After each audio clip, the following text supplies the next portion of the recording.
আমাদের জীবনে অনেকেই আমাদেরকে সাহায্য করেন, অনেক বিপদ আপদ থেকে উদ্ধার করেন। তাদের সাহায্যে আমরা আমাদের বিপদ থেকে রক্ষা পেলে আমরা কি যথাযথভাবে তাদের ধন্যবাদ দিই, তাদের প্রশংসা করি? প্রতিটি সাহায্যকারীকে কৃতজ্ঞতাপূর্ণ চিত্তে আমাদের ধন্যবাদ দেওয়া কি কর্তব্য নয়? আমরা কি সেই বিষয়ে যথেষ্ট সচেতন?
নমস্কার, প্রভু যীশু খ্রিস্টের মধুর নামে জীবনবাণী অনুষ্ঠানে আপনাকে স্বাগত জানাই।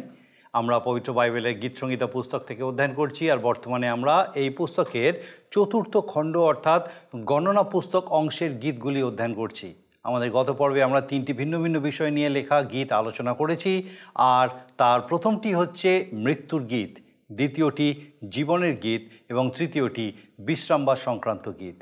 আমাদের আজকের আলোচ্য বিষয় হচ্ছে গীতসংহিতা 93, 94, 95 এবং 96 সংখ্যার গীত। গীতসংহিতা 93 কেবল 5টি পদের একটি ক্ষুদ্র গীত। মহান রাজা সহস্র বছর ব্যাপী তার গৌরবময় রাজ্য শাসন করছেন, আর তাই এই ছোট গীতটিতে তার উচ্ছ্বসিত প্রশংসা করা হয়েছে। প্রভু যীশু যখন তার দ্বিতীয় আগমনে আসবেন, তখনই এই গীতের প্রকৃত অর্থ স্পষ্ট হয়ে উঠবে। সমস্ত বিদ্রোহী বিরোধী পক্ষ ধ্বংস হবে, আর যারা ঈশ্বরের বিরোধিতা করবে সমগ্র পৃথিবীতে তারা পরাজিত হবে। পাপ সম্পূর্ণভাবে বিলুপ্ত হবে এবং শয়তানের মস্তক চূর্ণ হবে, আর তখন সবাই অপূর্বভাবে ঈশ্বরের প্রশংসা করবে। গীতসংহিতা 94 থেকে 100 এই 7টি গীতে ধারাবাহিকভাবে একটি কাহিনী প্রকাশ পেয়েছে। এই 7টি অপূর্ব গীত হচ্ছে মসিহের রাজত্ব উদযাপনের সঙ্গীত। গীতগুলি হচ্ছে মহাক্লেশের সময়ে এবং সেই সময় হওয়া মানুষের উপরে আসা সমস্ত দুর্ভোগের পর প্রভু যীশু খ্রিস্ট এবং তার রাজত্বের বিষয় একটা প্রকাশ। গীত সংহিতা 94-এর বিষয়বস্তু হচ্ছে দুষ্টদের বিরুদ্ধে ঈশ্বরকে তার ধর্মশীলতায় হস্তক্ষেপ করার বিনতি। এটি রাজত্বকালের পূর্বে ক্লেশের সময় করা অবশিষ্টাংশের ক্রন্দন। সেই মহা সংকটের সময় ঈশ্বর বিশ্বাসী সমস্ত মানুষের বিরুদ্ধে করা সমস্ত নির্যাতনের প্রতিফল দেবেন স্বয়ং ঈশ্বর। ঈশ্বরই হচ্ছেন একমাত্র প্রতিফলদাতা, আর সেই কারণেই গীতরচক ঈশ্বরকে আহ্বান করেছেন প্রতিফলদাতা রূপে। প্রভু যিশুর যখন শক্তি ও পরাক্রমে দ্বিতীয়বার আগমন হবে, তিনি সকল বিষয়কে শুদ্ধ করবেন। আমাদের শত্রুদের উপরে প্রতিশোধ না নিয়ে তার উপরে সমস্ত ভার অর্পণ করতে হবে। সৃষ্টিকর্তা ঈশ্বর, যিনি স্বয়ং আমাদের চোখ ও কান সৃষ্টি করেছেন, তিনি নিজে কি তার প্রজাদের উপরে করা অত্যাচার দেখতে বা শুনতে পান না? তিনি সবই লক্ষ্য করছেন এবং তার প্রতিফল তিনি নিশ্চিতভাবে দেবেন। এই বিষয়ে আমাদের মনে রাখতে হবে যে বিশ্বাসীদের যে কোনো সময়ে পদস্খলন হয় না তা নয়, কিন্তু ঈশ্বর তাদেরকে উদ্ধার করেন। গীতের সমাপ্তি হয়েছে ঈশ্বরের প্রতি এই নির্ভরতা প্রদর্শন করে যে তিনি নিশ্চয়ই দুষ্টদের বিচার করবেন। গীত সংহিতা 95 হচ্ছে ঈশ্বরের প্রশংসার একটা অপূর্ব সঙ্গীত। গীতটি শুরু হয়েছে সৃষ্টিকর্তা রূপে ঈশ্বরের প্রশংসা করে। এই গীতটির শেষে গীতরচক মিশর দেশ থেকে নির্গত ইসরায়েল জাতির 40 বছর ব্যাপী প্রান্তরে বিচরণের কথা স্মরণ করেছেন। সেই সময় তারা সদাপ্রভু ঈশ্বরের অবাধ্য হয়েছিল, আর তিনি তাদের দুজনকে ছাড়া কাউকে তার প্রতিশ্রুত দেশে প্রবেশ করতে দেননি। গীতরচক বিনতি করেছেন যেন ঈশ্বরের ক্রোধের আর সেই পুনরাবৃত্তি না হয়। গীত সংহিতা 96 হচ্ছে সদাপ্রভুর উদ্দেশ্যে প্রশংসা গীত। ভাববাণীমূলকভাবে পৃথিবীতে প্রভু যীশু যখন রাজত্ব করবেন, তখন তার উদ্দেশ্যে প্রশংসা গীত। গীতটির সূচনা হয়েছে সমগ্র পৃথিবীকে সদাপ্রভুর উদ্দেশ্যে নতুন গীত গাইতে বলে। নতুন গীত হচ্ছে সেই মুক্তির গীত। এই গীতে আমরা লক্ষ্য করি যে ঈশ্বরের বিরুদ্ধে যে কোনো কিছু আরাধনার উল্লেখ করা হয়েছে। সহস্র বছরের সমস্ত যা কিছু হচ্ছিল সেগুলি বন্ধ হয়ে যাবে। প্রভু যীশু সেই সময় সমস্ত ভাববাণী পূর্ণ করবেন। ঈশ্বরের বিরুদ্ধে করার সমস্ত আরাধনাকে রুদ্ধ করবেন এবং শয়তানকে বিতাড়িত করবেন, আর তখন সমগ্র সৃষ্টি আনন্দ করবে। আসুন আমরা বিস্তারিতভাবে এই বিষয়গুলি আলোচনা করি এবং দেখি যে ঈশ্বর কিভাবে আমাদের সঙ্গে কথা বলেন। প্রিয় বন্ধু, এখন আমি আপনাদের কাছে গীত সংহিতা 93 থেকে আলোচনা শুরু করব। এই গীতটি খুবই ছোট এবং 92 ও 94 এর মধ্যবর্তী গীত, যা হলো সম্পূর্ণ প্রশংসার গীত, কারণ সদাপ্রভু রাজত্বের বিষয়ে উল্লেখ করা হয়েছে। এটা হচ্ছে সহস্র বৎসরের রাজত্ব যা প্রভু বলেছেন, এবং তিনি গৌরবের সাথে আসবেন সমস্ত জগতে রাজত্ব করতে। আমরা যদি এক পদ দেখি, সেখানে লেখা আছে সদাপ্রভু রাজত্ব করেন, তিনি মহিমাতে সজ্জিত। সদাপ্রভু সজ্জিত, তিনি পরাক্রমে বদ্ধকোটি, আর জগৎ অটল, তাহা বিচলিত হইবে না। এখানে ঈশ্বরের রাজত্ব অর্থাৎ প্রভু যীশুর রাজত্বের কথা বলা হয়েছে। তিনি মহিমাতে আবৃত। যখন তিনি আসবেন এই পৃথিবীতে রাজত্ব করতে, তখন তার বিরুদ্ধে পৃথিবীর সমস্ত মন্দতা, শয়তানের কার্যকলাপ তিনি ধ্বংস ও শয়তানকে রাজচ্যুত করবেন। আর যাহাদের নাম সেই জীবন পুস্তকে লেখা নেই, তারা প্রভুর রাজত্বকালে প্রভুর সঙ্গে মিলিত হবে ও তাঁর সঙ্গে বসবাস করবে। সেখানে প্রভু তাদের নেত্রজল মুছাইয়া দেবেন। সেখানে শোক বা আর্তনাদ বা ব্যথা থাকবে না। আমরা দেখি সেই প্রভু রাজত্বের কথা কি সুন্দর বলা হয়েছে প্রকাশিত বাক্যে। যদি আপনি প্রভুর রাজত্বে অংশগ্রহণে অধিকারী হতে চান কিংবা জীবন পুস্তকের নাম লেখাতে চান, তাহলে প্রভুর উপরে নির্ভর করুন, তিনি আপনাকে সাহায্য করবেন। আমরা দেখি বিশেষ করে যেহেতু সদাপ্রভু সমুদ্রের সমস্ত কল্লোলধ্বনি ও তরঙ্গমালা হইতে বলবান, অতএব তিনি আপনাকে রক্ষা করবেন। কারণ আমরা দেখতে পাই নতুন নিয়মে প্রভু যীশু ও তাঁর শিষ্যরা যখন নৌকায় করে যাচ্ছিলেন, সেই সময় তিনি ঘুমিয়ে পড়েছিলেন, আর প্রবল ঝড় তরঙ্গের মধ্যে নৌকা ডুবে যাচ্ছিল। কিন্তু প্রভু যীশু ঘুম থেকে উঠে ঝড়কে ধমক দিয়ে থামিয়েছিলেন, কারণ তিনি ছিলেন ঈশ্বর, তিনি সর্বশক্তিমান। তিনি প্রকৃতির চেয়ে বলবান ছিলেন, কারণ তাঁর দ্বারা সমস্ত কিছু সৃষ্টি হয়েছে। তাই প্রিয় বন্ধু, আপনি যদি প্রভুর উপরে নির্ভর করেন, তাহলে তিনি আপনাকে সমস্ত শয়তানের হাত থেকে রক্ষা করবেন, যা আমরা এই গীত থেকে দেখতে পাই। সত্যি আনন্দ করার সুন্দর সময় যা আমরা এই গীত থেকে শিক্ষা পাই। ছোট্ট একটি গীত, এরপরে আমরা বিশেষ করে 94 গীতে আসব। 94 গীতে গীতসংহিতা 94 থেকে 100 গীত হলো একটা ধারাবাহিক যেন গল্প। এই 7টি গীত মসিহের রাজ্যের অনুষ্ঠানের এক গৌরবময় সঙ্গীত। এগুলো প্রকাশ করে আমাদের ত্রাণকর্তা প্রভু যীশু খ্রিস্টকে এবং চরম সংকটময় অবস্থায় যখন প্রভু এই পৃথিবীতে আসবেন রাজত্ব করতে, ঠিক সেই সময়ের কথা। এই 94 গীত হল দুষ্টদের বিরুদ্ধে ধার্মিক ঈশ্বরকে ডাকা এবং বিপদের সময় ভবিষ্যতে বা পরবর্তী রাজ্যের জন্য কিছু সংখ্যক লোকের কান্না। যদি আমরা এক পদ দেখি, সেখানে লেখা আছে, হে প্রতিফলদাতা ঈশ্বর সদাপ্রভু, হে প্রতিফলদাতা ঈশ্বর দেদীপ্যমান হও। এখানে দেখি যে হে ঈশ্বর দেদীপ্যমান হও অথবা উজ্জ্বল হও। এই সম্বন্ধে অনেকে বলেন ঈশ্বর কখন আসবেন। প্রিয় বন্ধু, তিনি আসছেন, কিন্তু তিনি আসবেন তার সময় মতো, আপনার আমার কিংবা মানুষের সময় মতো নয়। যখন তিনি আসবেন, যারা কষ্ট করছে তার জন্য তিনি তাদের রক্ষা করবেন। বর্তমান বা তখনকার জন্য তিনি বলছেন, আমার হাত ধরো এবং বিশ্বাসে চলো, আর ফল ঈশ্বর থেকে আসে, তিনি পরিশোধ করবেন। ঈশ্বর ওই সব বিষয়গুলি দেখবেন এবং যা কিছু ঠিক তা তিনি স্থাপন করবেন। তাই যখন তিনি পুনরায় ক্ষমতা এবং মহান গৌরবের সাথে এই পৃথিবীতে আসবেন, তখন সমস্ত কিছু বাদ দিয়ে যা কিছু সঠিক, সুন্দর ও ন্যায় তাই তিনি করবেন। আমাদের সমস্ত কিছু তার উপরে ছেড়ে দিই, কেননা প্রভু বলেছেন রোমীয় তার 12 অধ্যায় 19 পদে, হে প্রিয়েরা, তোমরা আপনারা প্রতিশোধ লইও না এবং ক্রোধের জন্য স্থান ছাড়িয়া দাও, কারণ প্রতিশোধ লওয়া আমারই কর্ম, আমি প্রতিফল দিব। তাই আমাদের যদি কারোর উপরে ক্রোধ থাকে, তবে আমরা যেন প্রতিশোধ না নিই, কিন্তু সমস্ত কিছু প্রভুর উপরে ছেড়ে দিই। যদি আমরা দেখি আদি পুস্তকে যোসেফের বিষয়, সেখানে দেখতে পাই যে যোসেফকে তার ভাইয়েরা তার বস্ত্র খুলে গর্তের মধ্যে ফেলে দিয়েছিল এবং পরে তাকে বিক্রি করেছিল এবং তাদের পিতাকে বলেছিল তাকে পশুতে খেয়ে ফেলেছে। কিন্তু পরবর্তীকালে দেখতে পাই ফরৌনের রাজত্বকালে তিনি মিশরের অধ্যক্ষ পদে অর্থাৎ মন্ত্রী হয়েছিলেন। সারা দেশ যখন দুর্ভিক্ষে প্রবল হয়েছিল, তখন যোসেফের ভাইয়েরা কনান দেশ থেকে মিশরে খাদ্য আনতে এসেছিল এবং যোসেফকে সেই অবস্থায় আমরা দেখি তার ভাইদের প্রতিশোধ না নিয়ে তাদের প্রত্যেককে এবং তার পিতাকে মিশরে এনেছিলেন, ভক্ষ্যদ্রব্য দিয়ে প্রতিপালন করেছিলেন। কারণ যোসেফ ঈশ্বরকে ভালোবাসতেন ও ঈশ্বরের উপরে নির্ভর করতেন, তাই তো ঈশ্বর তাকে মিশরে মন্ত্রী হতে সাহায্য করেছিলেন। আর তার ভাইদের তিনি শাস্তি দিয়েছিলেন দুর্ভিক্ষ দিয়ে এবং যোসেফের কাছে প্রণিপাত করতে। তাই প্রিয় বন্ধু, কারোর উপরে প্রতিশোধ নেওয়া আমাদের উচিত নয়। সর্বদা ঈশ্বরের উপরে নির্ভর করুন, তিনি আমাদের সর্ব অবস্থায় সাহায্য করেন, তিনি শত্রুদের প্রতিশোধ নেন। যদি আমরা 9 পদ দেখি, সেখানে লেখা আছে, হে লোকেদের মধ্যবর্তী নরপশুগণ, বিবেচনা করো, হে নির্বোধেরা, কবে তোমাদের সুবুদ্ধি হইবে? যিনি কর্ণ রোপণ করিয়াছেন তিনি কি শুনিবেন না? যিনি চক্ষু গঠন করিয়াছেন তিনি কি দেখিবেন না? এখানে ঈশ্বর পুনরায় নির্দোষ এবং মূর্খদের বলছেন, ঈশ্বর আত্মা, তার আমাদের মতো কান নেই, চোখ নেই, কিন্তু তিনি শুনতে ও দেখতে পান। অনেকে মনে করে এই পৃথিবীতে তাদের পাপ তাদের সঙ্গে সঙ্গে গেছে, কিন্তু আমাদের মনে রাখতে হবে বিশেষ করে যে মৃত্যুর আগে অন্যায়, পাপ, ব্যভিচার, মিথ্যা, চুরি যাই করি না কেন, মৃত্যুর পর তা চলে যায়। যদি খ্রিস্টের রক্ত দ্বারা শুচিশুভ্র হই এবং বিচারের সময় অর্থাৎ ঈশ্বর যখন আমাদের বিচার করবেন, তখন তিনি ওই সব ধরবেন না, অর্থাৎ ঈশ্বর ওই সব দেখবেন না ও শুনবেন না।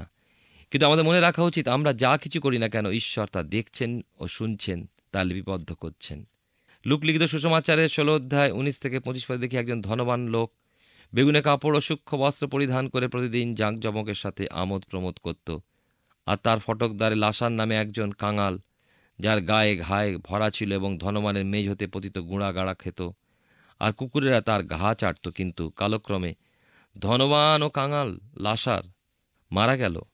তারপর আমরা দেখি লাসারকে স্বর্গদূতরা অব্রাহামের কোলে বসালেন এবং ধনবান লোককে জ্বলন্তময় শিখায় সেই নরকের মধ্যে রাখলেন, কারণ ঈশ্বর দেখেছিলেন এবং শুনেছিলেন তাদের পার্থিব জীবনের সমস্ত কার্যকলাপ।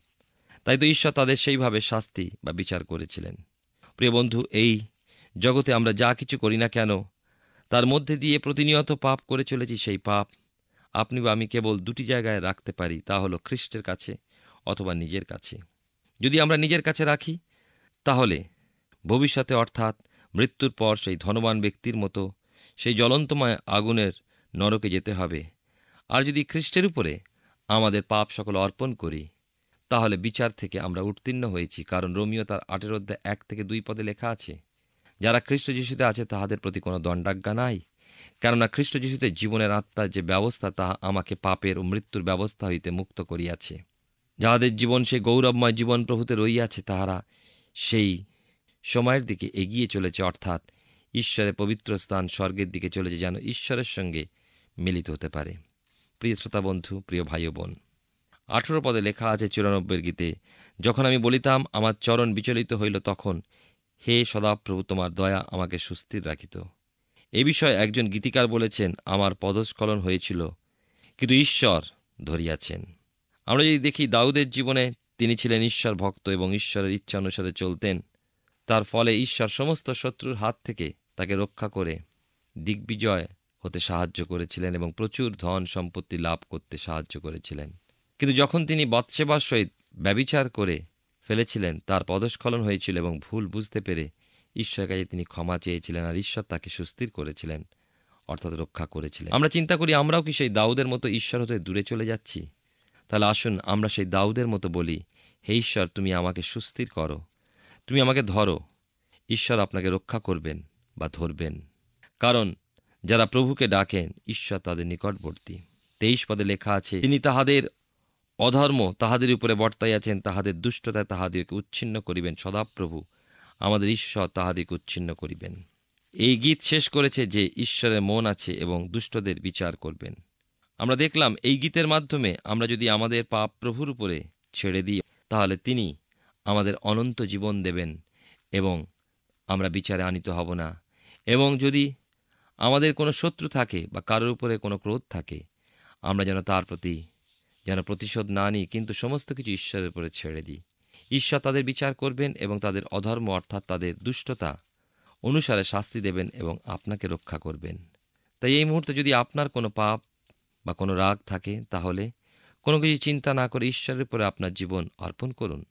তাকে ডাকুন, তিনি আপনাকে রক্ষা করবেন এবং সমস্ত শয়তানের হাত থেকে আপনাকে নিশ্চয়ই সাহায্য করবেন।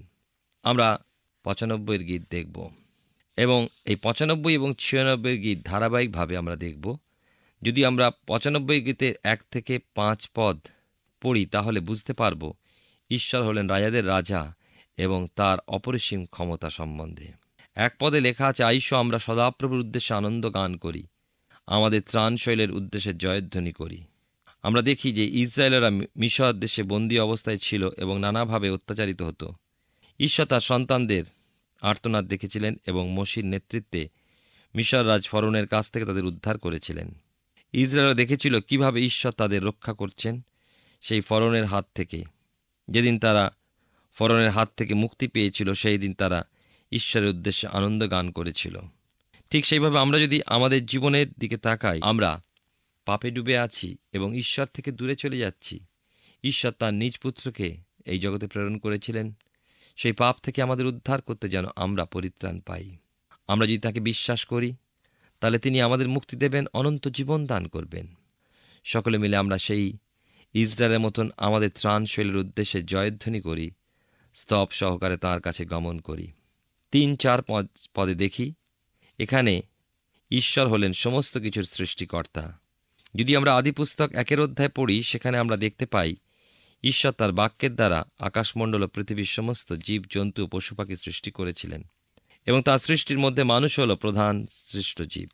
যেহেতু তিনি সমস্ত কিছু সৃষ্টি করেছেন, তিনি হলেন আমাদের সৃষ্টিকর্তা, রাজাদের রাজা, প্রভুদের প্রভু। তিনি সর্বত্র বিরাজমান এবং সর্বজ্ঞ। তাঁর সৃষ্ট সব কিছু, তাই তিনি সব কিছু করতে পারেন এবং সব জায়গায় যেতে পারেন। 5 পদে আমরা দেখি তিনি সমুদ্রকে শুষ্ক ভূমিতে পরিণত করেছিলেন। ঈশ্বর তার সন্তান ইসরায়েলদের দাসত্ব থেকে মুক্তি দেওয়ার জন্য যখন মিশর দেশ থেকে মোশির নেতৃত্বে বার করে এনেছিলেন, তখন তিনি সমুদ্রকে শুষ্ক ভূমিতে পরিণত করেছিলেন, যাতে ইসরায়েলরা মুক্তি পেতে পারে, অর্থাৎ মিশর থেকে ফিরে আসতে পারে। এখানে আমরা দেখি যে ঈশ্বর সমুদ্রকে শুষ্ক ভূমিতে পরিণত করেছিলেন। যদি আমরা 6 এবং 7 পদ পড়ি, সেখানে দেখব ঈশ্বর দয়াবান। আমরা যদি জগতের দিকে তাকিয়ে দেখি, সেখানে আমরা দেখি জাগতিক হিসাবে মা বাবা আমাদের, তাদের প্রতি আমরা শ্রদ্ধা করি, ভক্তি করি এবং প্রণাম করি এবং তাদের লালন পালনে আমরা বড় হয়ে উঠি। আর যখনই তারা ডাকেন, আমরা তাদের স্বর বা রব বুঝতে পারি এবং সাড়া দিই। যদি আমরা আত্মিকভাবে গভীর চিন্তা করি তাহলে দেখতে পাব যে ঈশ্বর আমাদের প্রত্যেকের নির্মাণকর্তা। তিনি আমাদের নির্মাণ করেছেন যেন আমরা তাঁর সঙ্গে সহভাগিতা করি এবং তাঁকে আরাধনা করি। তিনিই আমাদের ঈশ্বর, আমরা তাঁর মেষ, তাঁর প্রজা। তিনি আমাদের ভালোবাসেন, এই জন্য তিনি তাঁর একজাত পুত্র প্রভু যীশুকে এই জগতে প্রেরণ করে যেন আমরা তাঁর দ্বারা পরিত্রাণ পেয়ে তাঁর সান্নিধ্যে যেতে পারি। তিনি আমাদের ডাকছেন। যদি আমরা জাগতিক পিতামাতার রবে সাড়া দিই, তাহলে কি আমাদের প্রত্যেকের নির্মাণকর্তা ঈশ্বরের ডাকে সাড়া দেব না? কেন তার কাছে আছে শান্তি, আনন্দ, প্রেম, দীর্ঘ সহিষ্ণুতা। 8 থেকে 11 পদে দেখি এখানে ঈশ্বরের পবিত্র ক্রোধের কথা বলা হয়েছে। এখানে আমাদের বলা হয়েছে যেন আমরা আমাদের হৃদয়কে ঈশ্বরের বিরুদ্ধে কঠিন না করি। কেননা আমাদের জীবনে যখন দুঃখ, কষ্ট বা নানা অত্যাচার আসে, তখন আমরা ঈশ্বর নেই বলে থাকি এবং নিজেদের হৃদয়কে কঠিন করে ঈশ্বরের বিরুদ্ধে দোষারোপ করি। কিন্তু আনন্দের সময় ঈশ্বরকে ভুলে যাই। যেমন আমরা দেখি যাত্রা পুস্তকের 17 অধ্যায়, ঈশ্বর মোশির নেতৃত্বে ইসরায়েল জাতিকে বার করে আনতে চেয়েছিলেন এবং এনেছিলেন। এবং যখন ইসরায়েল জাতি রফিদিমে শিবির স্থাপন করেছিল, সেই সময় সেখানে পানীয় জল ছিল না এবং তারা মোশির বিরুদ্ধে এবং ঈশ্বরের বিরুদ্ধে নানা কথা বলেছিল এবং বচসা করেছিল ও ঈশ্বরের পরীক্ষা করেছিল। তারা নিজেদের ঈশ্বরকে ভুলে গিয়েছিল এবং তাদের জীবন্ত ঈশ্বর যে সমস্ত কিছু করতে পারেন তা তারা ভুলে গিয়ে ঈশ্বরের সঙ্গে বিবাদ ও পরীক্ষা করেছিল। ফলে ঈশ্বর তাদের উপরে দুঃখিত হয়েছিলেন। ঠিক সেই রূপে আমরাও আমাদের ত্রাণকর্তা প্রভু যীশুকে ভুলে যাই এবং নিজেদের হৃদয়কে কঠিন করে বলি, প্রভু আমাদের জন্য কিছুই করেননি। প্রিয় শ্রোতা বন্ধু, প্রিয় ভাই ও বোন, আমরা কি চিন্তা করেছি প্রভু যীশু আমাদের পাপ থেকে উদ্ধার করার জন্য তিনি আমাদের ভালোবেসে তার অমূল্য প্রাণ ক্রুশে দিয়েছেন যেন আমরা পরিত্রাণ পেতে পারি এবং ঈশ্বরের সঙ্গে যে সম্পর্ক ছেদ হয়েছিল তা তিনি পুনরায় সম্পর্ক স্থাপন করলেন? না, আমরা হৃদয়কে কঠিন করে রেখে প্রভু যীশুকে পরীক্ষা করছি সেই ইসরায়েলদের মতো। প্রিয় বন্ধু, তিনি আমাদের জন্য ক্রুশবিদ্ধ হলেন ও পুনরুত্থিত হলেন যেন আমরা পরিত্রাণ পেতে পারি। যদি আমরা হৃদয়কে কঠিন করি তাহলে তিনি আমাদের বিচার করবেন এবং তার ক্রোধ তখন আমাদের উপরে নেমে আসবে। আর তখন সেই অগ্নিময় নরকে আমাদের স্থান হবে, যেখানে আছে অসহ্য দুঃখ, কষ্ট, যাতনা, নির্যাতন, যার ফলে আমরা ধ্বংস হয়ে যাব। তিনি আপনাকে আমাকে রক্ষা করবেন। আমরা এখন গীতসংহিতা 96 দেখব, জিহোবার উদ্দেশ্যে প্রশংসার সঙ্গীত। যিনি হলেন প্রভু যীশু খ্রিস্ট, এই পৃথিবীতে রাজত্ব করতে আসছেন। আমরা 96 গীত থেকে আলোচনা করছি। তোমরা সদাপ্রভুর উদ্দেশ্যে নূতন গীত গাও। সমস্ত পৃথিবী সদাপ্রভুর উদ্দেশ্যে গীত গাও। নূতন সঙ্গীত, যা হলো মুক্তি উদ্ধারের সঙ্গীত, যা সমস্ত পৃথিবীর উদ্দেশ্যে বলা হয়েছে যে আমরা সেই মুক্তিদাতার উদ্দেশ্যে নূতন গীত গাই। 2 পদে দেখি তার পরিত্রাণ ঘোষণা। এই মুক্তিদাতা বা পরিত্রাণ কর্তা হলো প্রভু যীশু খ্রিস্ট এবং 95 গীতে আমরা দেখেছি তিনি আমাদের পাপের জন্য ক্রুশে মরলেন যেন পরিত্রাণ আমরা পাই। সেই মুক্তিদাতার কথা কি আমরা ঘোষণা করব না? আমরা যে পরিত্রাণ পেয়েছি তাকে বলবো না? পিতর সাধু পৌল প্রচার করেছিলেন, সকলের কাছে তুলে ধরেছিলেন। 4 ও 5 পদে লেখা আছে, কেননা সদাপ্রভু মহান ও অতি কীর্তনীয়, তিনি সমস্ত দেবতা অপেক্ষা ভয়াবহ, কেননা জাতিগণের সমস্ত দেবতা অবস্তু মাত্র। সদাপ্রভু ঈশ্বর হচ্ছেন সমস্ত দেবতা অপেক্ষা মহান এবং ভয়াবহ, কারণ তিনি সমস্ত কিছু সৃষ্টি করেছেন। তিনি যে মহান তা আমরা বুঝতে পারি। যাত্রা পুস্তকে যখন মোশি সিনাই পর্বত উঠেছিলেন ঈশ্বরের আজ্ঞা আনবার জন্য, তখন ইসরায়েলেরা মোশিকে না দেখতে পেয়ে তারা নিজেদের ঈশ্বরকে ভুলে গিয়ে গোবৎসের প্রতিমা তৈরি করে তাকে পূজা করেছিল এবং ঈশ্বর তা দেখেছিল এবং তাদের ধ্বংস করেছিল। এখানে আমরা দেখতে পাই তিনি কত মহান ও ভয়াবহ।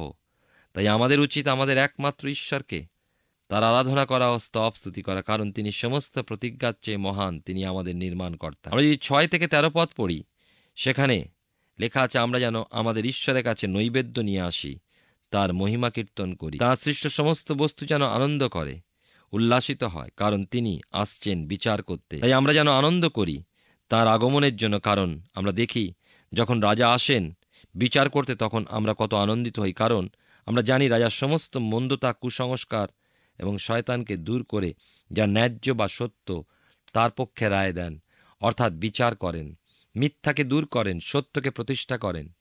ঠিক সেইরূপভাবে যদি আমরা চিন্তা করি, ঈশ্বর হলেন আমাদের রাজাদের রাজা, প্রভুদের প্রভু। তিনি আমাদের নির্মাণকর্তা। তিনি আমাদের কত ভালোবাসেন, আর তিনি আসছেন, আর তিনি পৃথিবীর ধর্মশীলতা বিচার করবেন আর কি, এবং সত্যকে প্রতিষ্ঠা করতে তার সন্তানদেরকে তার সঙ্গে বসবাস করার সুযোগ দেবেন। আজ এই দুটি গীতের, বিশেষ করে শেষ দুটি গীতের মাধ্যমে দেখলাম জিহোবা ঈশ্বর হলেন আমাদের ত্রাণশৈল ও মুক্তিদাতা। প্রভু যিশু, যিনি আমাদের এবং পৃথিবীর সমস্ত কিছু সৃষ্টিকর্তা, তিনি আমাদের পাপ থেকে উদ্ধার করেছেন, তিনি বিচার করতে আসছেন। তাই আমাদের উচিত আমরা যেন তাঁর স্তব স্তুতি আরাধনা করি এবং তাঁর উদ্দেশ্যে প্রশংসা গান করি। তাহলে আমরা তার বিচারের সময় তার সম্মুখে দাঁড়াতে পারব এবং আমরা তার সঙ্গে স্থায়ীভাবে অনন্তকাল বসবাস করতে পারব, এবং বিচারের সময় তার ক্রোধ আমাদের উপরে আসবে না। আমরা কি তার বিচারের সময় তার সম্মুখে নির্ভীকভাবে দাঁড়াতে পারব, না পাপে পূর্ণ হয়ে তার কাছে দাঁড়িয়ে তার বিচারের শাস্তি ভোগ করব? ঈশ্বর আপনার জীবনে মঙ্গল করুন। আমরা গীতসংহিতা পুস্তক থেকে ধারাবাহিকভাবে অধ্যয়ন করছি। আমার বিশ্বাস মহান ঈশ্বর বিশেষভাবে আপনার সঙ্গে কথা বলছেন। আমরা 4টি গীত নিয়ে আলোচনা করলাম। এই গীতগুলি মূলত ঈশ্বরের উদ্দেশ্যে করা প্রশংসা গীত। ভাববাণীমূলকভাবে এই গীতগুলি প্রভু যীশু খ্রিস্টের দ্বিতীয় আগমনের সময় তিনি যে সমগ্র শত্রুর বিনাশ করবেন, ঈশ্বরের বিরুদ্ধে করা সমস্ত আরাধনা বন্ধ করবেন, সেই সময়কার কথা এবং তারপর তার সহস্র বৎসর ব্যাপী রাজত্বকালের প্রশংসায় রচিত গীত। গীত সংহিতা 94 থেকে 100 পর্যন্ত 7টি গীতে যে ধারাবাহিকতা লক্ষ্য করা যায়, তার প্রথম অংশ বা প্রথম 4টি গীত আমরা আজকে বিস্তারিতভাবে অধ্যয়ন করলাম। আমরা গীতরচককে এই গীতগুলিতে সদাপ্রভুর প্রশংসা করতে দেখেছি, কারণ তিনি পৃথিবী থেকে সমস্ত পাপ, সমস্ত দুষ্টতা লুপ্ত করবেন। মানুষ তার শাসনের নিচে আনন্দ করবে। আমরা এই 7টি গীতের দ্বিতীয় অংশে বাকি 4টি গীত অর্থাৎ গীত সংহিতা 97 থেকে 100 গীত এবং 101 গীত আমাদের আগামী পর্বে আমরা অধ্যয়ন করব। আসুন এখন প্রার্থনায় যাব। আমি চাইব আপনি আমার সঙ্গে প্রার্থনায় যোগ দিন। আসুন প্রার্থনা করি। স্বর্গীয় পিতা, ধন্যবাদ দিই প্রভু, তোমার পবিত্র পরাক্রমের একটি বার আমাদেরকে তোমার এই জীবন্ত বাক্য অধ্যয়নের সুযোগ দিয়েছিলে। ধন্যবাদ দিই আমাদের প্রত্যেক দর্শক বন্ধুর সঙ্গে আজকে আরেকবার বিশেষভাবে তুমি কথা বলেছ। প্রার্থনা করি প্রভু, তোমার পবিত্র পরাক্রমে আমাদের সেই প্রত্যেক দর্শক বন্ধুকে, তাদের পরিবার পরিজন প্রত্যেককে তোমার সুরক্ষায় সুরক্ষিত রাখো, সুস্থ রাখো প্রভু। সমস্ত অকল্যাণ অমঙ্গল থেকে তোমার যিশু নামে সুরক্ষিত রাখো। কার কী পরিস্থিতি এই মুহূর্তে আমরা জানি না, কিন্তু প্রভু জানি যে তুমি তাদের সঙ্গে আছো এবং এই বিশ্বাসে তুমি তাদেরকে পূর্ণ করো যে প্রভু তুমি তাদের ছেড়ে দাওনি, তারা একলা নয়। যে কোনো পরিস্থিতি হোক প্রভু তুমি তাদের সঙ্গে আছো এবং তোমার পবিত্র পরাক্রমে সেই পরিস্থিতি থেকে তারা বাইরে বেরিয়ে আসতে সক্ষম। আমাদের সেই প্রত্যেক দর্শক বন্ধু, তাদের পরিবার পরিজন প্রত্যেককে একটি বা তোমার চরণে সমর্পণ করে ধন্যবাদের সঙ্গে প্রার্থনা তোমার যিশু নামে চাই, আমেন। ঈশ্বরের ধন্যবাদ দিয়ে তিনি আমাদের সুযোগ দেন যেন তার জীবন্ত বাক্য আমাদের সঙ্গে কথা বলে। আর আমার বিশ্বাস আগামী দিনেও এইভাবেই আপনি আমাদের সঙ্গে এই জীবনবাণী অনুষ্ঠানে উপস্থিত থাকবেন, যখন এইভাবে ঈশ্বরের বাক্য আমাদের সঙ্গে কথা বলবে। ঈশ্বর আপনার মঙ্গল করুন। প্রিয় বন্ধু, আশা করি জীবনবাণী অনুষ্ঠানটি আপনার ভালো লেগেছে। আর যদি ভালো লেগে থাকে তাহলে অবশ্যই আমাদের একটি মিসড কল দিন। আপনার দেওয়া মিসড কলটি আমাদের কাছে অতি মূল্যবান। আমরা আনন্দের সাথে জানাই, প্রতিটা মিসড কল দাতাদের মধ্যে থেকে সপ্তাহের শেষে বিশেষ দর্শক বন্ধুকে বেছে নেওয়া হবে এবং সেই দর্শক বন্ধুকে পুরস্কৃত করা হবে ও সপ্তাহের শেষে তার ছবি ও নাম আমাদের অনুষ্ঠানে প্রকাশ করা হবে। গত সপ্তাহের বিজয়ী দর্শক বন্ধুরা হলেন পূর্ব বর্ধমান থেকে শঙ্কর সেনগুপ্ত ও স্বপ্না সেনগুপ্ত। আমাদের মিসড কল দেবার নম্বরটি হল 04449081 আপনি প্রার্থনা ও আরও অধিক জানতে আগ্রহী হলে আমাদের সঙ্গে অবশ্যই ফোনের মাধ্যমে যোগাযোগ করতে পারেন। আমাদের মোবাইল নাম্বার 9433497235 এবং আরেকটি হল 9433803755। আর আমাদের ঠিকানা টিভি স্ক্রিনে আপনারা দেখে নিন। ধন্যবাদ। ভালো থাকুন, সুস্থ থাকুন।